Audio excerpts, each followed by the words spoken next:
So earlier today I uploaded this enormous 75-minute video showcasing pretty much my entire playthrough of Hitman 2's big Miami E3 demo, where it's this big sort of chunk of the Miami stage that's coming in the game later this year, and it's a little bit limited. There's some areas of the level that are off limits, and you only have one target to take out in this version of the demo.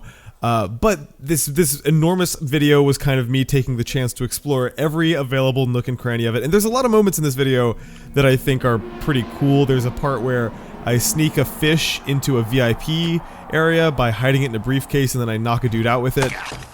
There's a part where I knock out a drug dealer, and then he drops a full brick of cocaine, and then I throw it into somebody's face and knock them out that way.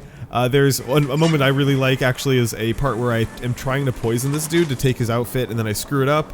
So the only way I can figure out to get his outfit is by taking a sniper rifle, camping out in the same building 2 rooms away, and then shooting him from the kitchen, and then watching as they take his body in a body bag and drag it weirdly violently down a staircase, and then waiting for everyone to leave and taking his costume. There are all these little great moments scattered throughout the video, and if you want to watch that, I totally encourage you to do it. But there is one moment at the very end of this video that I would be remiss if I did not highlight and break out into its own thing, because it's like my favorite moment of E3 possibly. So in this demo there are these 2 really pretty scripted ways that you're supposed to take out the target, and if you watch any other playthrough of the Hitman 2 Miami E3 demo on the internet, you will see one of these 2 ways. The first one is you go down to the van, you get this remote explosive device, and you go to the pit crew, and there's a sort of scripted area where you can like sabotage the vehicle in a few different ways, but only one is really available in the demo, and you attach the C4 to her car that way, and you blow it up, and you get a little cutscene. The other way of doing it is to get a sniper rifle and going to a specific spot on the map where there's kind of a straightaway, and you can shoot the target that way, and that works too. But I really had my heart set on not just doing one of those 2 scripted things and seeing if there's another way to take out the target in this demo. And so the best thing I could come up with was, what if instead of going through the whole scripted rigmarole, attaching the C4 to the inside of the car and doing a remote detonation that way, I wanted to know, what if I threw the remote explosive onto the racetrack from a vantage point and perfectly timed the explosion right when her car went by? Would that work? Was really the question. Because what I've always loved about Hitman is that it is relatively generous with, like, if you think of an idea that should work, it tends to work. So I got the explosive device in the vehicle, I backtracked all the way out to the sort of viewing area, and at first I tried throwing the remote explosive onto the racetrack from the ground level. There's kind of an access point where you can kind of view it, but I found that I couldn't quite get it like far enough onto the track to reach the car. So I really quickly abandoned that idea, and I found this sort of raised, elevated area that I could throw it from. So here's the part where I start really kind of save scumming and doing a quick save and trying this over and over to see if there's any possibility this will work. I go up to this sort of raised, elevated area and try throwing the mine onto the track from there. And I try to just nail the timing and get it right as the car goes by. I pull the trigger, and whether I timed it wrong or I threw the mine too far or what, I'm not really sure, but it didn't work. So I load the save, I try throwing it a little bit differently and just maybe a little bit shorter to see if I can just line it up a little bit better. So for my 3rd attempt, I feel pretty good about it. I try blowing it up again, and this time it's just clear as day that the car is just driving right past it. I had thrown the mine too far again, so I load my save again. And a thing I should note that might not be obvious in the video is that in this E3 build, as is true of a lot of E3 builds, the load times are a little bit painstaking. So every time I want to attempt this again, I have to sit through like a 32-second long load screen, and it's really quickly demoralizing. Like I'm not even convinced that this is a possibility in the game, and even if it is, I'm now sitting here like playing this demo over and over, reloading this save, just for this tiny like 1/10 of a second wide timing window that I'm trying to nail. So I try throwing it onto the track again. I throw it way too short, and I know it's way too short, but I decide to go for it. Again, doesn't work. At this point, I'm now up to what is, I think, my 4th attempt at this, and I throw the mine onto the track. It seems like it's lined up just right.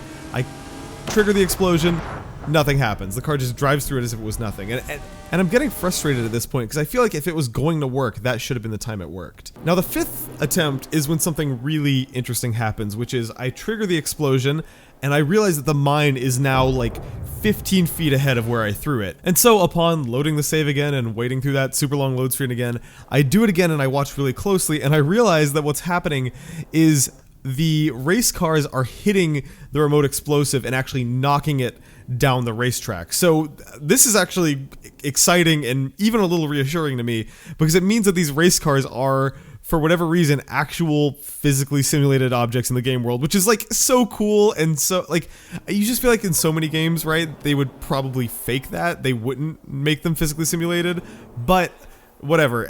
I still am not getting the timing right. And I try it multiple ways. I try it, you know, while in sort of Hitman vision, so time is slowed down. It turns out you cannot trigger explosive devices while you're in that slow-mo, so that actually doesn't help at all.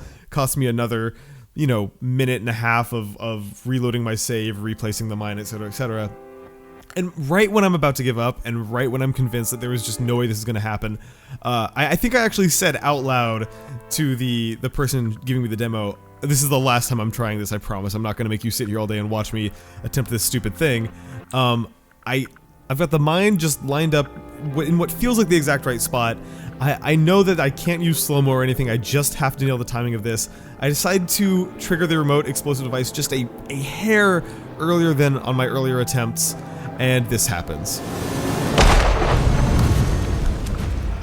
It works, and I am like so over the moon that it works. It's like a little bit embarrassing. The person giving me the demo, who is sitting right beside me, is also extremely pumped that this just happened, because this is like day 3 of E3 at this point, and nobody has managed to take out the target this way. And it's just like, even in the very, very controlled environment of E3, where every game demo, there is someone standing over your shoulder making sure that nothing goes wrong and everything goes according to plan.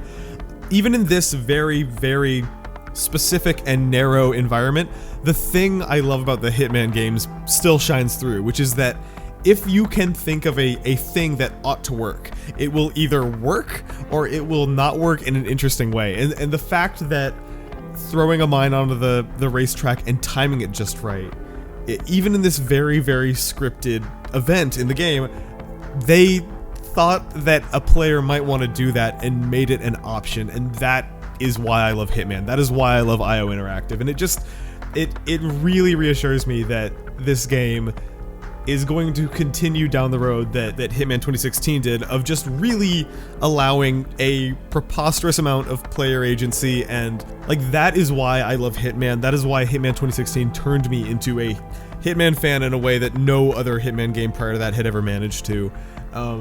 Yeah, I walked out of that demo like over the moon pumped about Hitman 2, and it's because I had an idea for something I wanted to try to do, I attempted it, and it worked. Like, that to me is Hitman incarnate. So yeah, I think that story perfectly encapsulates why I'm excited for Hitman 2. If you want to watch the full, enormous 75-minute video, here's a link to that. But yeah, thank you for watching. I've got a few more E3 adjacent videos coming out this week that I'm excited about. But yeah, thanks for watching.